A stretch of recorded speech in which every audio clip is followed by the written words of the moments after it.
안녕하세요. 후행형입니다. 대학생, 취준생 필독 영상입니다. 좋은 회사 고르는 법, 좋은 직업, 직장, 직무, 선택 기준 알려드릴게요. 직업, 직장, 직무 선택 시 고려사항입니다. 이번 영상 주제는 적절한 연봉입니다. 적절한 연봉. 연봉이라고 하면은 1년 동안 받는 급여 총액을 말하고요. 상여금, 성과급, 각종 후당을 합친 세전 총액을 말합니다. 각종 후당이라고 하면은 뭐 야근비, 특근비, 뭐 여름 휴가비 이런 거 다 포함하는 거고요. 원천징수 영수증에 찍히는 세전 총액을 말합니다. 누군가는 계약 연봉으로 연봉을 말하기도 하는데요. 제가 볼 때는 그거는 헛소리입니다. 의미가 없어요. 회사마다 급여, 성과, 상여, 지급 방법이 상이하고요. 어떤 회사는 월급이 12분의 연봉의 12분의 1이고 어떤 곳은 15분의 1. 그리고 월급이 짝수달, 홀수달 상이한 곳도 있고요. 성과급이 아예 없는 곳, 한 번 있는 곳, 두 번 있는 곳 모두 다 다릅니다. 성과급이 없는 회사는요. 계속 없고요. 있는 회사는 계속 있습니다. 뭐 애초에 입사할 때부터 계약 연봉이 같다고 해서 같은 회사가 아니었던 거죠. 그렇기 때문에 연봉은 원천징수 기준의 세전 토탈 총액으로 이야기하는 게 맞습니다. 초봉은요, 취업한 첫 해 1년차 연봉을 초봉이라고 합니다. 근데 사원직급 2년차 연봉으로 보는 게 더 맞다고도 생각됩니다. 왜냐하면 입사일이 1월 1일이 아니면 1년을 못 채우기 때문이죠. 그리고 1년차는 성과급이 나온 회사도 있고요. 안 나온 회사도 있습니다. 따라서 초봉은 사원직급 2년차 연봉으로 봐도 됩니다. 이런 초봉은요, 높아야 됩니다. 초봉은 높아야 한다. 초봉이 높아야 하는 이유는 뭘까요? 먼저 첫 직장 시작 연봉을 기준으로 해가지고요. 생애 소득이 결정되기 때문입니다. 대기업이나 공기업의 연봉 상승률은 매우 낮고요. 직급이 올라갈수록 연봉 상승률이 더 낮아집니다. 가족이 있고 대출도 있으면 도망을 못 가기 때문이죠. 직급별 연봉 상승을 비교해 보면요. 사원, 대리, 과장, 차장, 부장이 있는데 사원에서 대리 될 때 가장 상승률이 크고요. 대리에서 과장 될 때는 많이 줄어듭니다. 상승률이. 그리고 과장, 차장, 부장은 상승률이 거의 없어요. 많지가 않습니다. 여기 있는 금액은 제가 임의로 그냥 표를 그리기 위해서 그려놓은 거예요. 네. 그 과장 이상 직급은요, 보통 결혼을 한 상태고요. 따라서 먹을 살릴 처자식이 있고 또 집담보대출이나 신용대출이 있으니까 회사를 쉽게 그만두고 도망가지 못합니다. 따라서 회사는 임금 인상을 적게 하고요.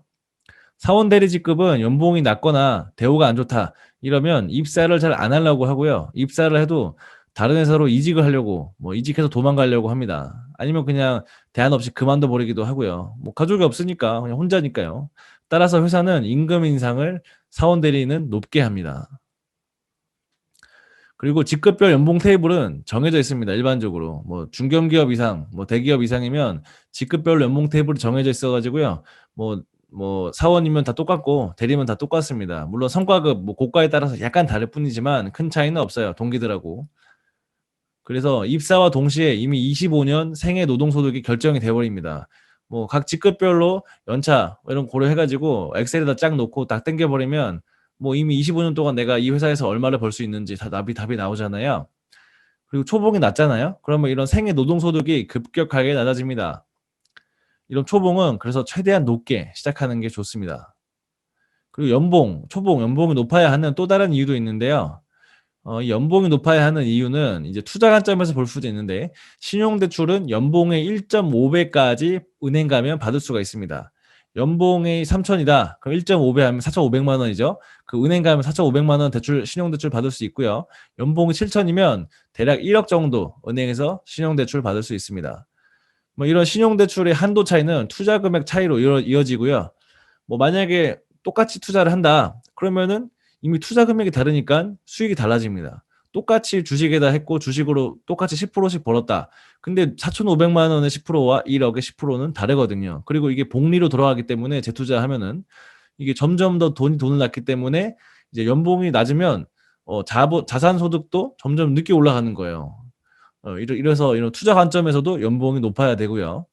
또 다른 거는 이제 경력 이직을 한다고 해서 연봉이 쉽게 오르지 않는다는 거예요. 경력 이직을 하면 이전 회사의 연봉을 고려해가지고 연봉을 책정합니다. 그래서 이직할 때는 이전 회사의 뭐 규모, 레벨, 그리고 연차, 직급, 연봉 이런 거 고려하는데요. 여기서 연봉도 보기 때문이에요. 뭐 10년 차인 사람이 A사에서 B사로 이직을 했어요. 그러면 연봉이 똑같은 10년 차가 이제 3천이 더 높아. 그러면은 높여줄까요? 인사팀에서? 안 높여줍니다. 연차와 직급을 까고 비슷하게 4천 맞춰서 오거나 아니면 약간만 높여줍니다.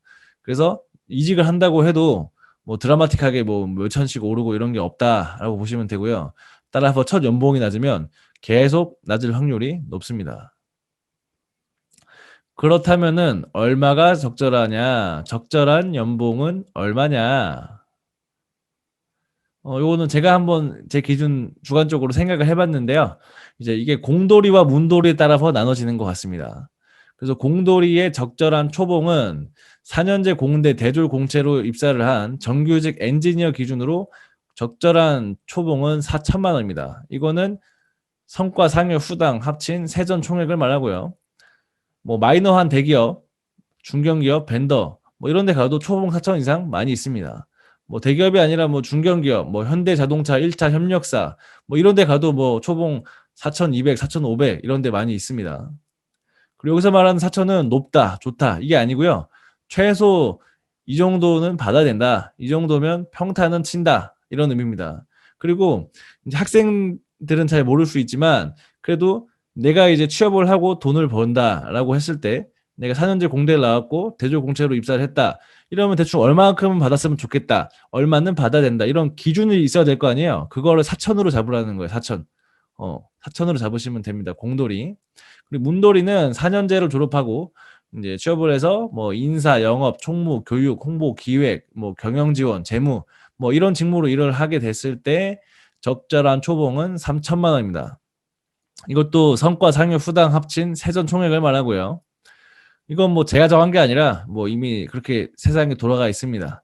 돌아가고 있습니다. 제 생각에는 공돌이보다 문돌이가 직무 전문성이 낮아서 그런 게 아닌가 싶습니다.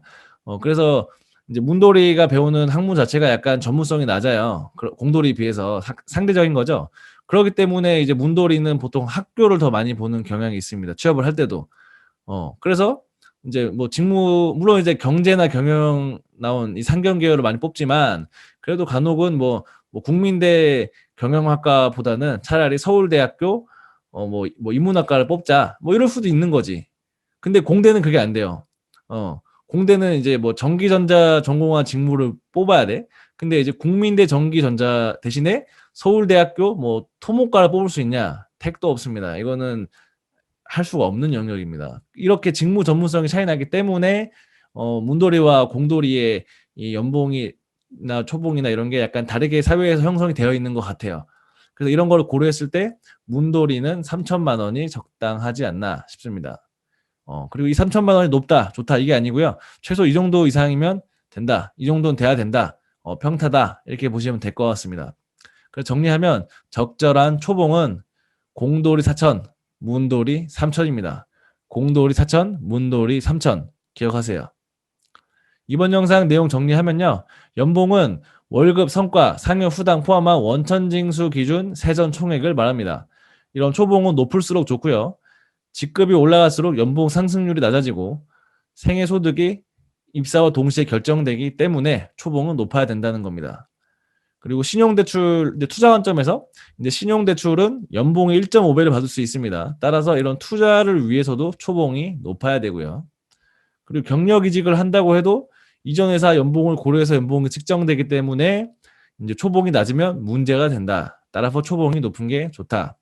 이거고. 그러면 적절한 연봉은 얼마냐? 초봉은 얼마냐?